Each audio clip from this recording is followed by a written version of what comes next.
Depuis les dernières élections municipales, 3 années se sont déjà écoulées et nous avons la nécessité de faire un point d'étape dans cette mandature de Haute-Corrèze Communauté. Un véritable dynamisme s'est mis en place par une stratégie offensive d'accueil de populations nouvelles pour répondre à nos préoccupations d'avoir d'ici 2030 3000 emplois qui arrivent pour faire en sorte que les personnes qui partent à la retraite soient remplacées. Nous avons la particularité d'être dans un territoire environnemental exceptionnel. Nous avons une desserte autoroutière exceptionnelle. C'est à nous à réussir ce gage de la Haute-Corrèze qui soit véritablement dynamique et porteur d'accueil de populations nouvelles. Nous voulons être un territoire actif. C'est pourquoi nous avons créé en 2022 notre marque de territoire. Je suis Haute-Corrèze, pour faire rayonner notre territoire au-delà de ses frontières. Cette marque nous permet d'exprimer notre identité et nos valeurs et de faire savoir que la Haute-Corrèze est un lieu de choix pour tous ceux qui voudraient la rejoindre. Pour attirer de nouveaux touristes, nous sommes également en train de moderniser le village de vacances d'Aiguerin. Les bâtiments ont été progressivement rendus accessibles à tous. Enfin, pour développer l'économie locale, nous lancerons en 2024 une nouvelle version des aides aux entreprises du territoire. Notre objectif sera que ces acteurs économiques se développent tout en restant vigilants quant à la préservation de nos villes et villages. Le deuxième pilier de nos actions nous amène à être un territoire responsable. En 2022, le plan local d'urbanisme intercommunautaire a été adopté. Il propose des règles d'aménagement communes pour l'ensemble du territoire. Concrètement, le PLUI vise à vérifier pour chaque projet de construction des points tels que la qualité de l'insertion dans les paysages ou la qualité environnementale. Nous réalisons actuellement un diagnostic mobilité qui étudie de nouvelles possibilités de transport en commun ou de mobilité douce. Les conclusions de ce diagnostic permettront de poser les bases du développement de services de mobilité adaptés. Enfin, nous lancerons en 2023 une révision des aides à l'amélioration de l'habitat. Elles permettront de soutenir la rénovation de l'habitat sur les volets énergétiques ou de maintien à domicile de nos seniors.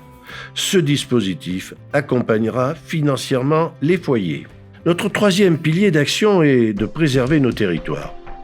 Nous avons installé 90 panneaux photovoltaïques au siège de l'intercommunalité afin de réduire notre empreinte carbone.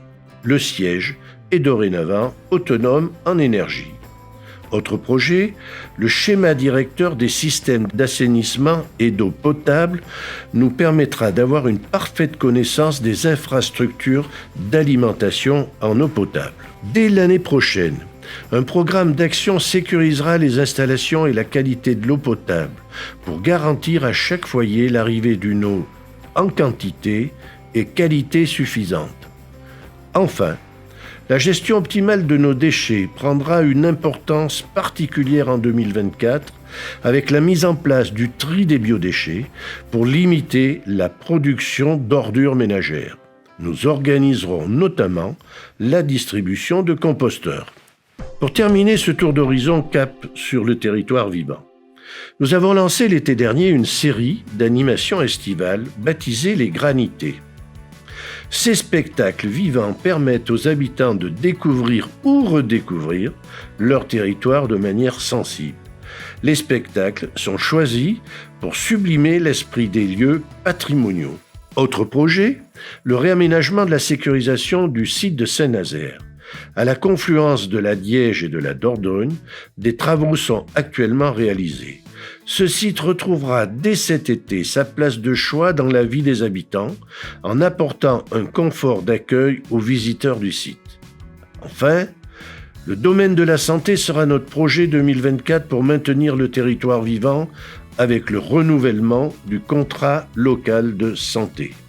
Nous renforcerons la stratégie d'attractivité pour inciter de nouveaux professionnels de santé à venir monter leur cabinet sur notre territoire.